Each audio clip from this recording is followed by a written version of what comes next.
हम भारतीय न्यूज, आपकी सोच से भी तेज खबर।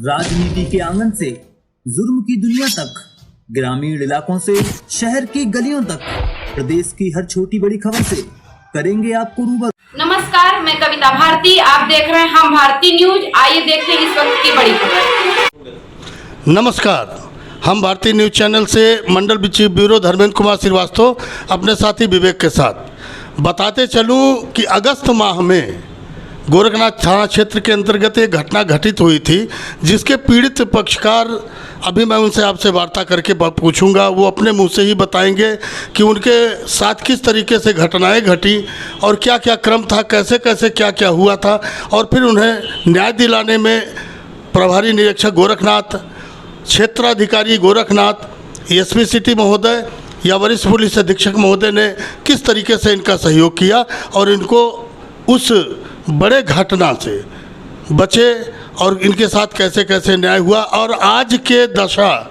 इनकी क्या है। आज ऐसा क्या हुआ कि इनको अपनी पीड़ा हमारे चैनल के माध्यम से आप लोगों के सामने रखना चाहते हैं। जी, आपका नाम क्या है? मिथिलेश कुमार चौहान। जी मिथिलेश जी, आप कहाँ के रहने वाले हैं? मैं 10 number boring Bankatwa Aditya hospital के पास रहता हूँ। जी, आदित्य हॉस्पिटल के पास आप रहते जी हैं।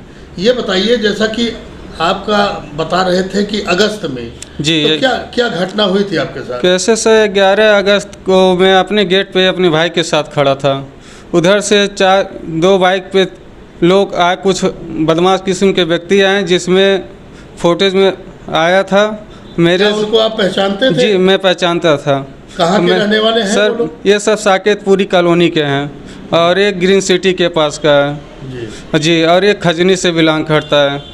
तो ये सारे लोग आए? जी, गेट के सब पास में मैं खड़ा था, अपने भाई पे तमंचा निकाल के मेरे ऊपर गोली फायर कर दिया, जिसमें मैं अपनी भी बचाव करके मैं किसी तरह अपने घर में भागा। वहाँ पे जो लोगों का शोर शराबा होते हुए वो वहाँ से लोग निकल गए, भाग चुके थे। तो कोई घायल नहीं हुआ? घायल नहीं हुए तो सर। मैं उसके बाद आपने क्या किया?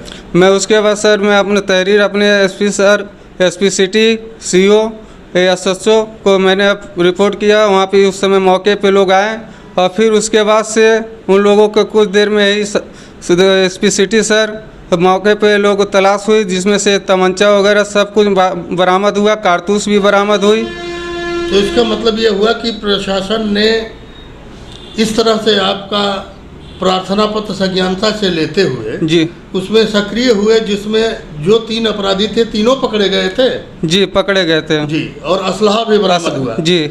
फिर उसके बाद क्या हुआ?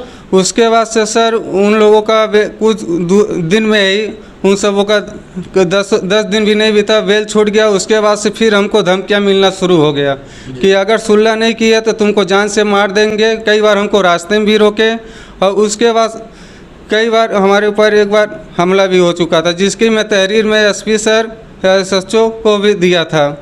तो उसमें क्या कार्रवाई हुई? उसके बाद सर कोई कार्रवाई नहीं की हुआ था, बस आश्वासन दिया गया था, लेकिन उन सब के खिलाफ कुछ किया नहीं गया। जी, ये बताइए कि जैसा कि उस समय वो लोग असलहा भी बरामद हुए, अभियुक्त भी गिरफ्तार किए गए जी, फिर आज क्या स्थिति है? क्यों आप इस बात को कह रहे हैं? क्या परेशानी आ गई है? मैं सर बहुत पीड़ित हूँ इन लोगों से। जब हमको हमेशा ये लोग जान से मारने की धमकी देते रहते हैं मेरे परिवार को। कल सर 21/3/2023 की घटना है। मेरे भाई राकेश चौहान 10 नंबर बोरिंग की तरफ से घर की तरफ आ रहे थे। ये महेश यादव, रामाशीष यादव, धीरज मिश्रा, शराब दीनानाथ मिश्रा, प्रिंस मिश्रा और मुरारी मिश्रा हमारे घर की तरफ से एक स्कूटी पे तीनों बाइक सवार होके जा रहे थे। तभी उधर से मेरे भाई साहब 10 नंबर बोरिंग से आ रहे थे आदित्य हॉस्पिटल के पास।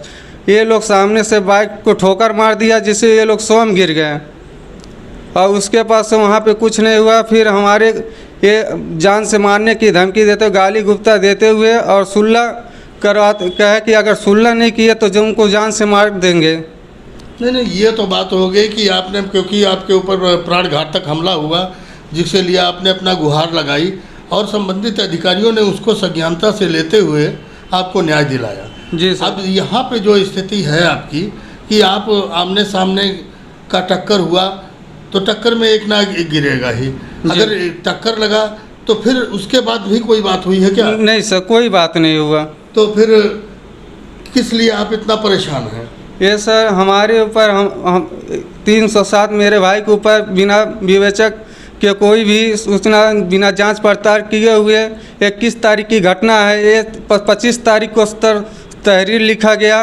उसके बाद SSO साहब के सीधे यहाँ से रिटायर सस्पेंड होते हुए उसके बाद तहरीर लिखी गई। सस्पेंड नहीं हुए हैं? हाँ, रिटायर हुए। वो अपना ट्रांसफर हो गया होगा या जी सुव्यवस्था बनाने के लिए माननीय महोदय ने जो भी किया होगा जी सर, वो सस्पेंड नहीं कहा जाता है। जी सर, 21 तारीख को सर घटना थी जिसमें 25 सर को यहाँ से होते हुए और फिर उसके बाद 25 तारीख को यह तहरीर लिखा गया है। मुकदमा मेरे भाई पे 307 और 506 कायम किया गया है बिना जांच किए हुए। जी, जैसा कि आपको बताते चलें कि ये पीड़ित पक्षकार हैं।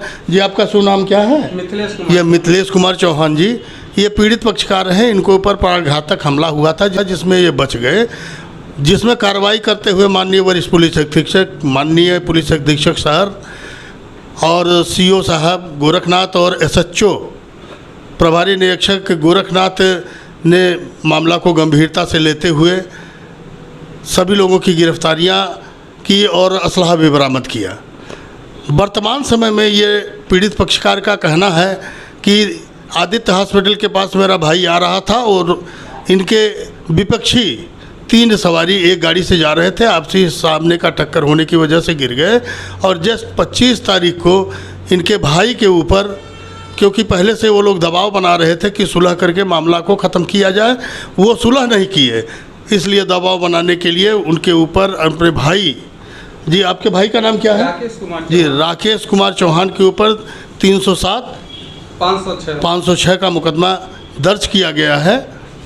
ये मात्र जैसा कि इन्होंने बताया कि सुलह ना होने की वजह से ये दबाव बनाने की कोशिश की जा रही है कि सुलह करें, इसलिए इस तरीके की धाराओं में मुकदमा पंजीकृत करवाया गया है। जी धन्यवाद। हम भारतीय न्यूज़ चैनल से मंडल ब्यूरो चीफ धर्मेंद्र कुमार श्रीवास्तव अपने साथी विवेक के साथ, धन्यवाद।